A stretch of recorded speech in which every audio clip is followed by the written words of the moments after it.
Mustafa Barghouti joins us now from Ramallah in occupied West Bank. He's the Secretary General and co-founder of the Palestinian National Initiative. He's also a member of the Palestinian Legislative Council. Thank you so much for joining us on this news hour.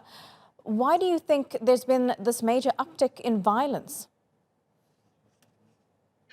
Well, the reasons are very clear. I mean, first of all, let me say that the Israeli government is facing very serious political and security failure.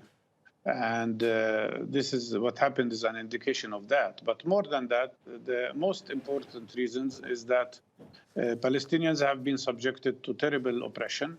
During the Naftali Bennett government, 65 Palestinians have been killed.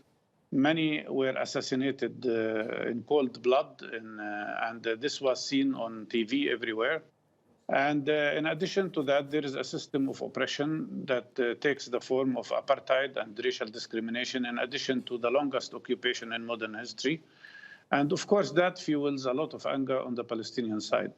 Add to that the fact that Israel has been conducting a policy of even refusing to talk to the Palestinian side on political issues, and trying to normalize relations with the Arab countries and other countries in the region at the expense of the Palestinian cause. Basically, their main policy was to marginalize the Palestinian issue.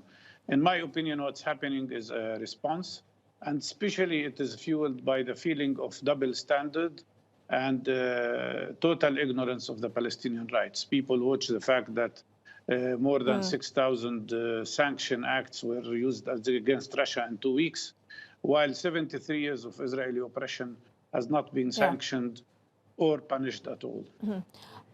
Dr. Barghouti, you've spoken a little bit about the political ramifications for Israel and its government. What about the Palestinian leadership? The Palestinian leadership finds itself to a large extent isolated and also in facing a very serious deadlock. The PLO leadership and the authority has built all its political acts on the basis of Oslo Agreement and the possibility of negotiations. And Israel has shut off that door completely, practically putting the Palestinian Authority in an awkward and difficult position. Israeli government, including Prime Minister, including ministers like Gantz and Lapid and others, are saying they will not talk with Palestinians on any political issue. They just want to talk about security coordination, some economic issues. Practically, they are telling the Palestinian Authority one thing, which is that there is no place for a Palestinian independent state, no place for ending occupation.